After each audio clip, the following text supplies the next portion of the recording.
Mau orang Kristen masuk Islam, orang Islam masuk Kristen, bukannya agama itu sesuatu hal yang gak bisa dipaksain ya. Intinya kan semua agama mengajarkan kebaikan, ya udah gak sih? Emang kalian yang menghujat yakin kalian bakal masuk surga?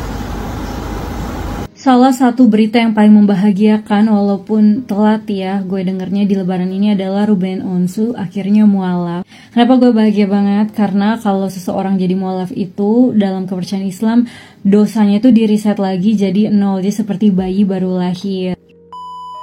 Ruben Onsu sudah mualaf. Kapan Anda mualaf, Mas Bro? Pertama, Indonesia adalah negara yang menjamin warganya untuk memeluk agama yang diyakini. Jadi apa yang dilakukan oleh Ruben Onsu merupakan haknya sebagai warga negara Indonesia. Yang kedua, kalau Anda meminta saya meninggalkan keyakinan kepada Kristus Yesus hanya karena Ruben Onsu, maka ini adalah sebuah pemikiran yang sangat lucu. Yesus Kristus itu punya 12 murid yang kesemuanya adalah rasul, dan salah satu yang mengkhianati dia adalah Rasul Yudas. Kalau Yudas yang merupakan seorang rasul yang berkhianat tidak membuat iman saya bergeming, apalagi hanya seorang Ruben. Lagi pula sejak kapan seorang Yudas menjadi panutan? Panutan kami bukan Yudas, panutan kami itu Petrus, Rasul Paulus, orang-orang yang mempertahankan iman kepada Kristus Yesus apapun yang menjadi taruhannya. Nggak punya teman, lu salah. Takut tuh kalau lagi nggak punya duit. Dalam 1 Timotius 6 ayat 10 dikatakan bahwa akar dari segala kejahatan adalah cinta uang. Dan itulah yang dialami oleh Yudas. Karena dia cinta uang, disitulah kejahatan, disitulah iblis bekerja untuk mengkhianati Yesus. Tuhan Yesus berkata, Pak, Ruben Onsu telah meninggalkan Yesus. Bagaimana pendapat Singa Yehuda? Nggak ada urusan. Yang pertama, pilihan keyakinan itu adalah hak masing-masing orang. Yang kedua, ingat, Yesus berfirman, barang siapa yang percaya kepadaku. Artinya Yesus hanya mengurusi orang-orang yang percaya kepada dirinya. Yang ketiga, Yesus berfirman, akulah jalan dan kebenaran dan hidup. Tidak seorang pun sampai kepada Bapa kalau tidak melalui aku. Apa makna dari setiap kata yang diucapkan Yesus dalam firman-Nya ini? Dikatakan di situ, akulah jalan. Artinya apa? Yesus Kristuslah yang paling tahu jalan menuju kepada sorga. Bahkan hari ini Yesus telah ada di sorga, sebab dia berasal dari sorga. Yohanes 1 ayat 1 firman Tuhan berkata, pada mulanya adalah firman. Firman itu bersama-sama dengan Allah, dan firman itu adalah Allah. Kemudian Yohanes 1 ayat 14 firman Tuhan berkata lagi di situ, firman itu telah datang ke dalam dunia ini mengambil rupa manusia yang kita kenal bernama Yesus Kristus. Lalu di dalam Lukas 2 ayat 11, malaikat Tuhan mengkonfirmasi Yesus Kristus adalah Tuhan dan Juru Selamat. Nah, ada sebagian orang yang mengatakan Yesus itu cuma jalan bukan tujuan. Ya, itulah kebodohan daripada orang-orang. Ya, di mana di muka bumi ini orang membuat jalan tanpa ada tujuannya. Di gang sempit sekalipun, kalau dibuatkan jalan, pastilah ada tujuannya. Kemudian Yesus juga berfirman di situ bahwa akulah kebenaran. Kebenaran itu artinya firman Tuhan. Yang firman Tuhan juga merupakan petunjuk orang untuk masuk ke dalam kerajaan sorga. Dan Yesus Kristus itu, seperti yang sudah saya sampaikan tadi pada Yohanes 1 ayat 1, dia adalah firman Bapa itu sendiri. Kemudian Yesus Kristus berfirman lagi, yang tadi saya sampaikan, bahwa akulah jalan dan kebenaran hidup. Dia katakan dia adalah hidup, artinya hidup yang kekal. Itulah sebabnya Yesus Kristus berfirman juga, akulah kebangkitan dan hidup. Barang siapa yang percaya kepadaku, ia akan hidup sekalipun ia sudah mati. Jadi setiap orang yang meninggalkan Yesus, orang yang menolak percaya Yesus, mereka kehilangan 3 hal yang saya sampaikan tadi. Ya, sekali lagi Yesus berfirman, akulah jalan dan kebenaran dan hidup. Tidak seorang pun sampai kepada Bapa kalau tidak melalui aku. Di manakah Bapa itu bertahta? Di sorga. Gara-gara Ruben Onsu mualaf saat dia menjual sesuatu di live TikToknya guys ya, itu banyak sekali komentar-komentar dari netizen yang menyerang Ruben Onsu ya. Dan komentar-komentar netizen itu rata-rata mengatakan Ruben Onsu adalah Yudas Iskariot. Itu merupakan salah satu rasul atau pengikut Yesus Kristus. Namun dia kemudian berkhianat dan dia menjual Yesus, yang kemudian menjadi awal mula Yesus ditangkap lalu kemudian disalibkan. Nah guys, masih ada kelanjutannya ya. Sebelum saya berkomentar panjang kali lebar, kita dengarkan dulu komentar-komentar dari para netizen yang budiman berikut ini. Emang kalian yang mau hujat yakin kalian bakal masuk surga? Sumpah ya, tadinya gue gak mau ngebahas ini karena ini menurut gue terlalu sensitif. Cuman pas gue lihat live-nya Ruben Onsu, gila sih. Banyak yang komen, banyak yang hujat dia karena dia menjadi mualaf. Yang gue tahu ya, dari yang gue suka tonton gitu, tokoh-tokoh agamanya aja menyuarakan toleransi. Mereka tuh sangat mementingkan toleransi. Jadi toleransi itu sangat penting banget untuk terciptanya kedamaian di negara ini, bahkan di dunia ini. Karena kalau salah satu agama nyenggol agama yang lainnya, itu yang akan berdampak bukan hanya dua agama yang berselisih ini, tapi semuanya. Mau orang Kristen masuk Islam, orang Islam masuk Kristen, bukannya agama itu sesuatu hal yang gak bisa dipaksain ya. Intinya kan semua agama mengajarkan kebaikan, ya udah gak sih? Emang kalian yang mau hujat yakin kalian bakal masuk surga? Salah satu berita yang paling membahagiakan walaupun telat ya gue dengernya di lebaran ini adalah Ruben Onsu akhirnya mualaf. Kenapa gue bahagia banget? Karena kalau seseorang jadi mualaf itu dalam kepercayaan Islam, dosanya itu di-reset lagi jadi 0, jadi seperti bayi baru lahir. Mungkin di sisi lain banyak orang yang kayak, ih kok enak banget ya, dia tinggal syahadat terus dosanya langsung jadi 0 gitu. Tapi teman-teman sadar gak sih, orang mualaf itu gak simsalabim seenak itu loh. Kalau kita lihat nih dari Ruben Onsu, dia tuh langsung dikasih cobaan, yaitu keretakan keluarganya. Atau mungkin teman-teman pernah dengar ada orang yang abis mualaf itu tiba-tiba bangkrut, kayak diuji gitu sama Allah kesetiaannya. Tapi sekali lagi hebat banget sih Ruben Onsu tuh mau kayak menjemput kebenaran gitu. Alhamdulillah, welcome to Islam. Dan gue happy banget karena beliau adalah salah satu idola masa kecil gue dulu pas masih SMP. Dia tuh dulu jadi kayak MC Mama Mia gitu dari dulu. Viral Ruben Onsu login jadi mualaf. Idih, kok gue baru tahu nih. Kemarin perasaan lagi viral-viralnya dia cerai sama mantan istrinya Sarwenda, malah tiba-tiba dia login jadi muslim. Apakah ini pengaruh dari kepahitan kali ya dengan mantan istrinya ya? Apa kemungkinan gara-gara itu kah? Kok gue juga kurang paham juga. Menurut kalian si Ruben Onsu ini gara-gara apa ya? Apa mungkin atau dia punya pujian hati yang baru? Dia pindah jadi mualaf.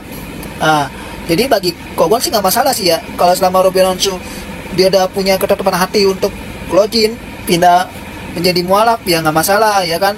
Emang udah pilihan dia ya, tapi jangan setengah-setengah, jangan Islam KTP gitu. Jadi kalau udah pindah agama tapi kayak main-main gitu ya, setengah-setengah gitu. Gara-gara mungkin kemungkinan gara-gara dia punya pujian hati yang baru, dia langsung pindah jadi mualaf ya kan, jadi muslim ya. Tapi menurut Kogon sih kalau dia udah pilihan, dia punya ketetapan hati ya udah seriusin aja gitu, seriusin, banyak belajar ya dengan pilihan yang dia percaya gitu kan. Jadi kita doakan untuk Ruben Onsu supaya kayak dia sehat selalu ya. Semoga dia juga punya ketetapan hati dan juga dia punya ketentangan ya. Kemarin mungkin ada sedikit problem masalah rumah tangga ya, dia cerai sama mantan istrinya, tiba-tiba malah dia login jadi mualaf. Itu yang saya kaget. Nah, jadi kita bantu doakan aja untuk Ruben Onsu yang terbaik aja ya. Jadi bagi kalian yang sudah nonton video ini, menurut kalian ini Ruben Onsu pengaruh gara-gara apa ya? Gara-gara cerai sama istrinya atau mungkin ada pujian hati yang baru? Salam dari Kogon untuk kalian semua. Berkah selalu ya. Pagi buka TikTok langsung lihat yang lagi viral, Mas Ruben Onsu mualaf. Lalu komentarnya banyak yang bilang Ruben Iskariot, Yudas dan lain sebagainya. Kayaknya ini komentar-komentar yang lagi panas-panas dan lagi viral sekarang ya. Jadi gini aja, itu urusannya orang lah, privasinya orang. Dia mau menganut agama apa, dia mau apa, itu urusannya dia. Kita sebagai orang yang percaya nggak usah menghakimi orang dengan berkata dia Yudas, nah dia apa. Yudas itu sudah mati dari zaman Yesus Kristus dulu. Dia sudah tidak ada di zaman ini. Kita mengatakan seorang Yudas Iskariot, mengecas orang seperti itu, kita sudah berkaca nggak apakah diri kita sudah benar apa belum gitu loh. Saya rasa dia bukan melakukan hal yang salah, dia melakukan hal yang menurut dia benar, ya sudah. Yang harus digarisbawahi itu adalah kita berkaca-kaca dulu sama diri kita. Apakah kita sudah lebih baik daripada dia atau apa? Gitu loh. Jangan ikut arus mengatakan orang Yudas Iskariot, nah apa Iskariot segala macam. Pahami itu dulu ya, koreksi diri. Kalau sudah benar baru berkomentar. Stop menyebut Ruben Onsu sebagai Yudas Iskariot. Gak sama. Yudas Iskariot itu adalah orang zelot, gerilyawan, pejuang Israel, militan, dengan mindset zelot yang ingin mengembalikan kerajaan Daud di masa penjajahan Romawi. Zelot diduga kuat ingin menghancurkan Romawi dan kelaliman dan otoriter pemuka agama Yahudi. Dia melihat bahwa sosok Yesus adalah pemimpin yang luar biasa. Dia bisa menyediakan suplai makanan, dia bisa menyembuhkan orang yang cacat, bahkan orang mati bisa bangkit kembali. Maka itu dalam pemikiran Yudas, sudah saatnya Yesus ini ditunjukkan sebagai pemimpin militer. Maka itu dia membocorkan tempat di mana Yesus berdoa di Taman Getsemani untuk ditangkap, dengan pikiran bahwa Yesus pasti membela diri. Upaya itu berhasil, maka datanglah pemuka agama Yahudi, Farisi dan Taurat beserta pasukan Romawi untuk menangkap Yesus. Apa kata Yesus? Jangan kau berpikir bahwa aku tidak sanggup meminta Bapakku menurunkan malaikat. Ini kan persoalan militer dan perang.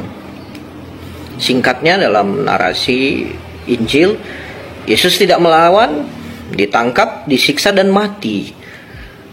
Bagi orang zelot ini kan kegagalan, dan orang zelot itu sudah terlatih kalau gagal bunuh diri. Makanya beberapa tahun kemudian kelompok zelot dikepung oleh orang-orang Romawi, dan sebelum ditangkap mereka bunuh diri massal. Jadi bagi orang zelot, Yudas Iskariot itu pahlawan. Dan dari segi teologis pun kita tidak menerima konsep bahwa untuk memuluskan Yesus sebagai Mesias, bahwa dia harus mati di kayu salib, ada yang sudah dikhususkan jadi kambing hitam, yaitu si Yudas. Kan kita nggak punya predestinasi begitu, bahwa ada yang dibuat Allah akan mati sebagai Yudas. Kan kalau gitu nggak fair dong dia Allahnya kan.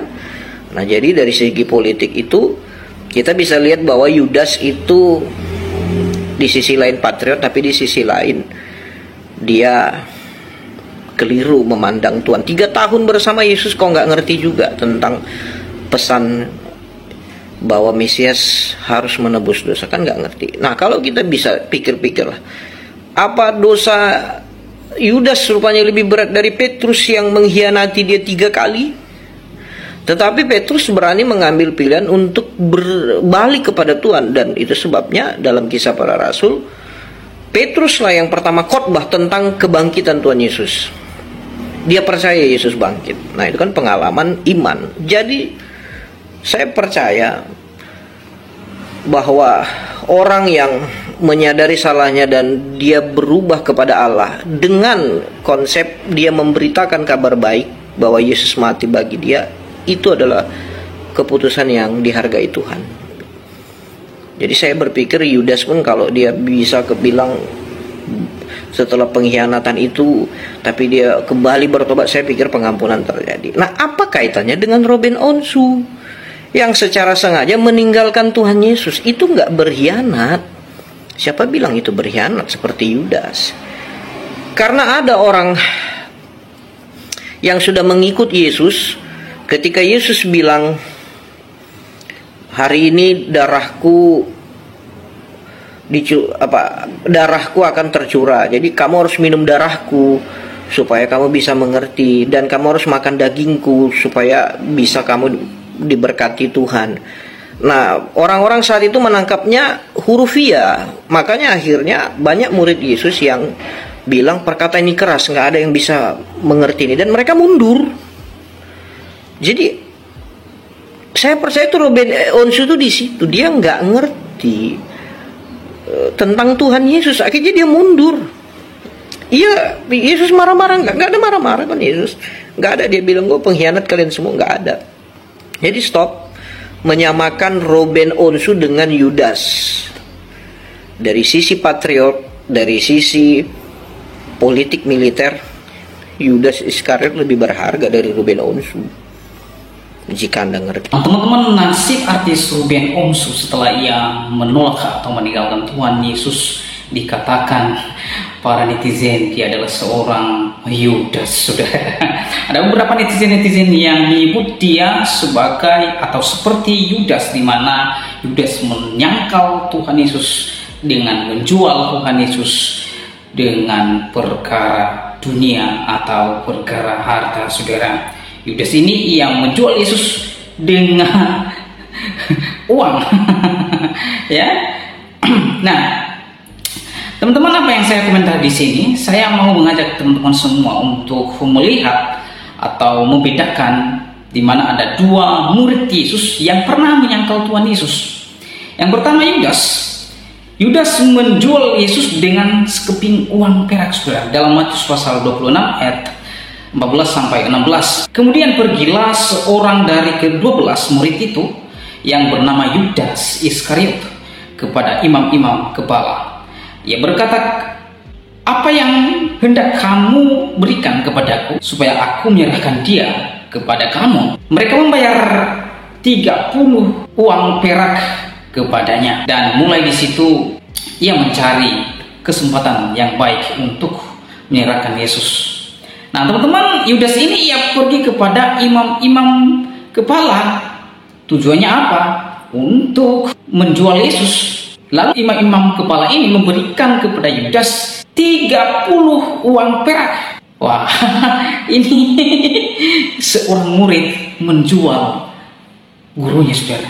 Dan setelah Yudas menerima 30 uang perak tersebut, di sana Yudas mulai ia mencari kesempatan untuk memberikan atau menyerahkan Yesus kepada para imam-imam kepala itu. Ending hidup Yudas setelah ia menjual Yesus Kristus, Yudas tidak bertobat, Yudas tidak berbalik kepada Tuhan. Malah Yudas ia mengakhiri hidupnya, ia menjadi Tuhan atas hidupnya. Ia melakukan hal-hal yang membahayakan dirinya sendiri dan tidak bertobat. Ya, di sini kita melihat Yudas menjadi Tuhan atas dirinya sendiri. Alkitab mencatat orang yang mengakhiri hidupnya dengan dirinya sendiri, maka tidak ada pengampunan kepadanya karena dia sudah mendahulukan Tuhan atas dirinya. Yang pertama Yudas. Yang kedua Petrus. Petrus pernah menyangkal Yesus 3 kali. Saudara, di dalam Matius pasal 26 ayat 69 sampai 75, sana dikatakan, sementara itu Petrus duduk di luar di halaman. Maka datanglah seorang hamba perempuan kepadanya, katanya, engkau juga selalu bersama-sama dengan Yesus orang Nazaret itu. Tetapi ia menyangkalnya di depan semua orang, katanya, aku tidak tahu apa yang engkau maksud. Di sini Petrus menyangkal Yesus dengan pura-pura tidak tahu kalau ia adalah pengikut Yesus Kristus. Padahal Petrus selama 3 tahun lebih ia bersama-sama dengan Yesus Kristus. Masa tidak ia tahu dan mengenal Yesus? Tetapi di sini depan orang Petrus menyangkal Yesus Kristus. Ya, itu yang pertama. Lanjut, ketika ia pergi di pintu gerbang, seorang hamba yang lain melihat dia dan berkata kepada orang-orang yang ada di situ, orang ini bersama-sama dengan Yesus orang Nazaret itu. Dan ia menyangkalnya pula dengan bersumpah. Ya, dengan bersumpah, aku tidak kenal orang itu. Yang kedua, Petrus bukan hanya saja ia pura-pura tidak tahu Tuhan Yesus Kristus. Yang kedua, ia bersumpah bahwa Yesus Kristus ia tidak mengenal sama sekali. Ya, tidak lama kemudian orang-orang yang ada di situ datang kepada Petrus dan berkata, "Pasti engkau juga salah satu seorang dari mereka. Itu nyata dari bahasamu." Maka mulailah Petrus mengutuk dan bersumpah, "Aku tidak mengenal orang itu." Dan pada saat itu berkokoklah ayam. Maka teringatlah Petrus akan apa yang dikatakan Yesus kepadanya, "Sebelum ayam berkokok, engkau telah menyangkal aku 3 kali." Lalu ia pergi keluar dan menangis dengan sedihnya. Nah teman-teman, bagaimana akhir atau ending kehidupan Petrus? Petrus adalah seorang yang mati martir, yang bertobat dan kembali kepada pemilik hidup. Maka ketika Petrus berkhotbah, 3.000 jiwa bertobat dan kembali kepada Yesus Kristus. Di sini kita akan melihat perbedaan. Yudas tidak bertobat dan mati kebinasaan. Sedangkan Petrus, ia pernah menyangkal Yesus, namun ia bertobat kembali kepada sang pemilik hidup dan mengalami keselamatan. Petrus tidak kebinasaan. Karena apa? Karena dia kembali kepada Yesus Kristus dan bertobat. Sedangkan Yudas binasa karena ia tidak bertobat. Itulah perbedaan Yudas dan Petrus. Mungkin teman-teman akan memahami akan hal ini berdasarkan penjelasan. Oleh sebab itu, bagaimana komentar saudara mengenai kedua tokoh yang ada di Alkitab yang pernah menyangkal Tuhan Yesus? Yang pertama Yudas dan yang kedua Petrus. Ya, teman-teman sekalian, baru-baru ini kita menyaksikan perdebatan di media sosial mengenai perjalanan iman saudara kita Ruben Onsu. Ada beberapa netizen yang menyamakan beliau dengan Yudas Iskariot, termasuk saya juga teman-teman ya, menuduhnya mengkhianati Yesus Kristus karena memeluk agama Islam. Setelah saya pikir-pikir, menyamakan Ruben Onsu dengan Yudas Iskariot ini kurang bagus. Ya, sebagai umat Kristen, marilah kita renungkan hal ini dengan bijak dan penuh kasih. Yang pertama, penting bagi kita untuk mengingat bahwa setiap individu memiliki kebebasan untuk memilih keyakinannya. Tuhan Yesus sendiri mengajarkan kita untuk mengasihi sesama tanpa memandang latar belakang agama atau kepercayaan mereka. Menyamakan Ruben Onsu dengan Yudas Iskariot dan menghinanya karena pilihannya bukanlah tindakan yang mencerminkan kasih Kristus. Tuduhan tersebut tidak adil dan sangat melukai. Dan yang kedua teman-teman, marilah kita fokus pada penguatan iman kita sendiri. Ya, jalan iman kita masing-masing unik teman-teman, dan hanya kita yang bertanggung jawab atas perjalanan spiritual kita. Alih-alih menghakimi pilihan orang lain, lebih baik kita introspeksi diri, ya, dan memastikan bahwa iman kita teguh dalam Tuhan Yesus. Jangan sampai kita terpengaruh oleh perkataan atau tindakan orang lain sehingga meninggalkan iman kita. Dan yang ketiga teman-teman, marilah kita menunjukkan kasih dan sikap toleransi kepada semua orang, termasuk saudara kita yang berbeda keyakinan. Kita dipanggil untuk menjadi terang dunia dan garam bumi, menyebarkan kasih dan kebaikan kepada semua orang yang kita temui. Oleh karena itu saudara, saya mengajak kita semua untuk berhenti mengolok-olok atau menghina Ruben Onsu atau menyamakan Ruben Onsu dengan Yudas Iskariot.